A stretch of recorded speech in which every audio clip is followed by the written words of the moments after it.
Let's go over the no tax on tips deduction. Now, no tax on tips does not mean you don't need to report tips. You still generally report tips as income, but on Schedule 1A, you may claim a deduction for them if they're qualified. In order to claim the no tax on tips deduction, the person claiming it must have a valid Social Security number. If you are married, you must file jointly to claim it. Filing separately disqualifies you from claiming this deduction.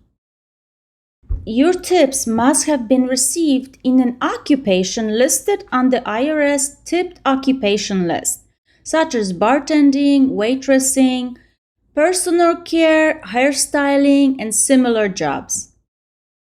These tips must be received as cash, paid voluntarily, and not be subject to negotiation. Qualified tips do not include service charges or automatic gratuities. For example, if you work as a waiter at a restaurant, that adds an automatic 18% charge for parties of 6 or more. That amount is not qualified as a qualified tip because the customer does not have a choice to pay that tip. If, on the other hand, the customer could choose 15%, 18%, 20%, another amount, or no tip at all, that tip is considered qualified. Additionally, if you or your employer is considered an SSTB, which stands for Specified Service Trade or Business, tips received in the course of that trade or employment do not qualify. If you receive tips for performing a service that is illegal or a felony, they do not qualify for this deduction. However, if you perform a legal service for an establishment that violates applicable law, the tips may still be qualified tips. For example, let's say you are a bartender working at a restaurant that does not have an alcohol license as required by state law. Your tips may still be qualified because your occupation is on the IRS Tipped Occupation list and you did not personally do anything illegal. First, on Schedule 1A, you have to report your AGI from Form 1040 and add back certain income to calculate Line 3. Line 4 of Schedule 1A says to complete Line 4A and or 4B if you had one employer. But if you had more than one employer where you received tips, you would not complete lines 4A and or 4B directly. Instead, you would complete a worksheet and enter the qualified tip amount on line 4C. Line 4A is for qualified tips received as an employee and shown on Form W-2, Box 7, which in our case was $4,000 for Jane. Line 4B asks for qualified tips included on Form 4137, Line 1, Row A, Column C. In our case, Jane also had $1,250 of allocated tips in Box 8 of her W-2 and $600 of unreported tips. By entering that information into tax software, it generates Form 4137, which you can then use to find the amount on line 1, row A, column C. In our case, that amount is $5,850, which includes all of her tips. The $4,000 from Box 7, the $1,250 from Box 8, and the $600 of unreported tips that were not listed on her W-2.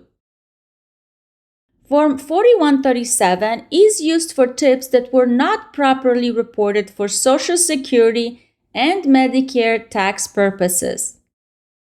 Once we enter the $5,850 on line 4B of Schedule 1A, line 4C takes the larger of line 4A or line 4B.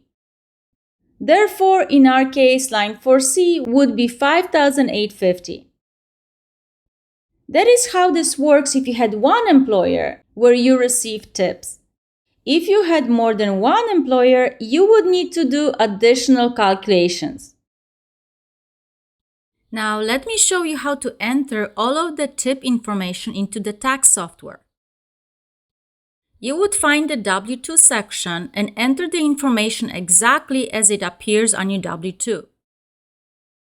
Enter any Social Security tips in box 7, allocated tips in box 8, and you may also have a place to enter unreported tips.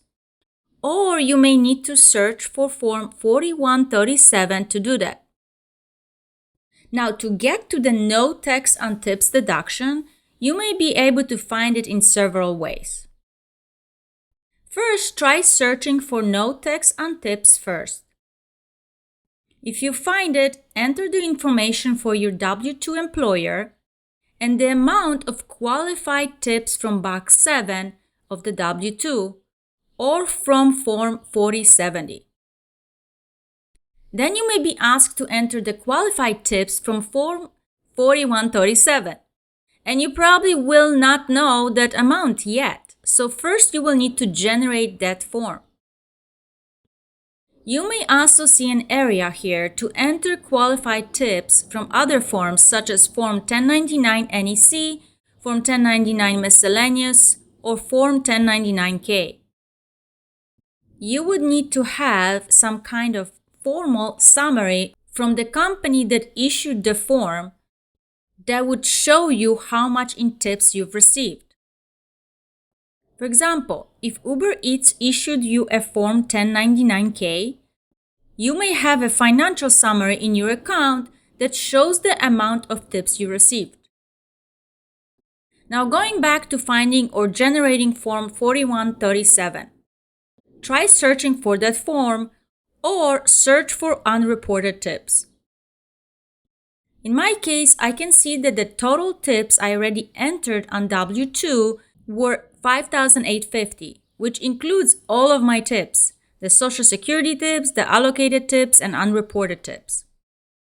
However, if you're not sure which number to use, from Form 4137 line 1 row A column C, which doesn't specify here, try previewing your tax return and finding Form 4137. Then go back and try to search for no tax on tips, Schedule 1A, or go to deductions. Then enter the missing information. Now let's continue with our Schedule 1A form. Line 5 is for qualified tips received in the course of a trade or business and reported on Forms 1099 NEC, 1099 Miscellaneous, or 1099K with self-employment income. Do not enter more than the net profit from the trade or business. For example, let's say you had a tutoring business as a sole proprietor. In 2025, you received $500 in qualified tips, and the tutoring company issued you a 1099 NEC showing $5,000 of non-employee income. Your expenses were $700, so your net income was $4,300. On Schedule 1A, line 5, you can enter the full $500 of tips because your business income of $4,300 is more than that. Let's go to another example where you may receive a lot of tips if you work as a non-employee for Uber Eats. Let's say you earned $15,000, of which $7,000 was tips, and your Uber Eats expenses, including standard mileage and other business expenses, reduced your net income to $5,000. In that case, the net income for the business is $5,000, and only that amount can be entered on line 5 of Schedule 1A. You cannot include the full $7,000 of tip income. If you have multiple businesses for which you receive tipped income, you would have to complete the multiple business worksheet. Line 6 adds line 4C, which is tips received as an employee and reported through the W-2 and Form 4137, and line 5, which is tips received in the course of a trade or business. This gives you the total qualified tips being considered for the deduction, and in our case, the amount is $5,850. On line 7, we have a maximum tip amount of $25,000. You cannot deduct more than that, and that is limit per return. Even if you're filing jointly, your combined tip amount cannot be more than that. Therefore, on line 7, you enter the smaller of line 6 or the $25,000 limit. Line 8 asks for the amount from line 3, which is your modified AGI amount of $73,935. Line 9 says to enter $150,000 if you are single, head of household, or a qualifying surviving spouse, or $300,000 if married filing jointly. This is the income threshold for the no tax on tips deduction before the phase-out starts. In our case, Luca and Jane are filing jointly, so their income limit is $300,000. Line 10 tells you to subtract line 9, the income limit of $300,000, from line 8, your MAGI of $73,935, which gives you a negative $226,065, a number below zero. Therefore, we are allowed to deduct the full amount of qualified tips from line 7 and enter it on line 13.